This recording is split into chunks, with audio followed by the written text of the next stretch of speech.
തിരുവനന്തപുരത്തും പത്തനംതിട്ടയിലും പ്രതിഷേധ ചൂടറിഞ്ഞ ആരോഗ്യമന്ത്രി വീണ ജോർജ്. തിരുവനന്തപുരത്ത് യൂത്ത് കോൺഗ്രസ് പ്രവർത്തകർ മന്ത്രിയുടെ ഔദ്യോഗിക വസതിയിൽ ഇരച്ചുകയറി റീത്ത് വെച്ചു.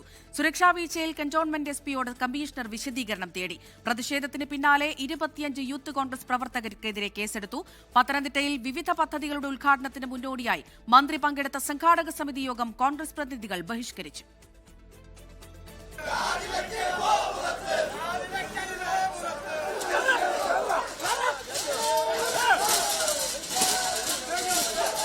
ആലപ്പുഴയിലെ ഉഷ ജോസഫിന്റേതടക്കമുള്ള ചികിത്സാ പിഴവിൽ ആരോഗ്യമന്ത്രി രാജിവെക്കണമെന്നാവശ്യപ്പെട്ട് വീണ ജോർജിന്റെ ഔദ്യോഗിക വസതിയിലേക്കായിരുന്നു യൂത്ത് കോൺഗ്രസിന്റെ മാർച്ച്. വീടിന്റെ ഗേറ്റ് അടിച്ചു തകർത്ത് പ്രവർത്തകർ മുന്നോട്ട്.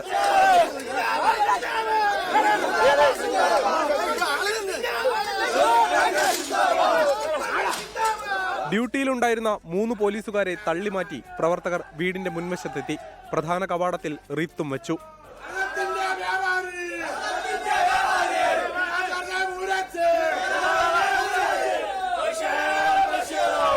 തിരികെ വീടിന് പുറത്തെത്തിയ പ്രവർത്തകർ കരിങ്കൊടി ഉയർത്തി. അതിനുശേഷം പോലീസ് വാഹനമടക്കം അടിച്ചു തകർത്തു.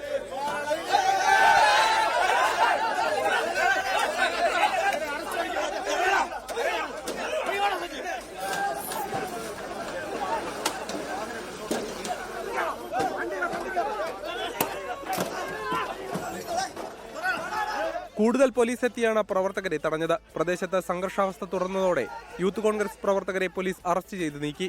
പോലീസ് കമ്മീഷണറുടെ ഓഫീസിൽ നിന്ന് മിനിറ്റുകൾ മാത്രം അകലെയുള്ള മന്ത്രിയുടെ വസതിയിൽ അതിക്രമിച്ചു കയറി യൂത്ത് കോൺഗ്രസ് പ്രവർത്തകർ റീത്ത് വെച്ചത് പോലീസിന് നാണക്കേടായി. സംഭവത്തിൽ സിറ്റി പോലീസ് കമ്മീഷണർ വിശദീകരണം തേടി. ഇതിനു പിന്നാലെ പത്തനംതിട്ട ജില്ലയിലും മന്ത്രിക്കെതിരെ പ്രതിഷേധമുണ്ടായി. സ്റ്റേഡിയത്തിന്റെ ഉദ്ഘാടന തീയതി തീരുമാനിക്കാനുള്ള സംഘാടക സമിതി യോഗത്തിൽ കോൺഗ്രസ് ജനപ്രതിനിധികൾ മന്ത്രിയെ സംസാരിക്കാൻ അനുവദിച്ചില്ല. പോലീസും CPIM മന്ത്രിമാരും പ്രതിരോധം തീർത്തു.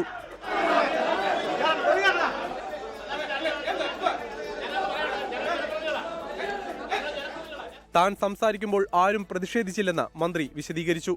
എന്നെ ആരെങ്കിലും കൂവി വിളിച്ചില്ലല്ലോ, ഒരാളും കൂവി വിളിച്ചില്ല. ഞാൻ സംസാരിച്ചപ്പോ ഇവിടെ ഒരാളും സംസാരിച്ചോ? മന്ത്രിക്കെതിരെ പ്രതിഷേധം കടുപ്പിക്കാനാണ് കോൺഗ്രസിന്റെ തീരുമാനം. 24 തിരുവനന്തപുരം, പത്തനംതിട്ട. ലോകത്തെവിടെയായാലും ഏത് സമയത്തും 24 വാർത്തകളും ഓഗ്മെന്റഡ് റിയാലിറ്റി പാക്കേജുകളും എക്സ്പ്ലെയിനറുകളും വിശദമായി കാണാൻ ഞങ്ങളുടെ YouTube ചാനൽ നിങ്ങൾക്ക് സബ്സ്ക്രൈബ് ചെയ്യാം.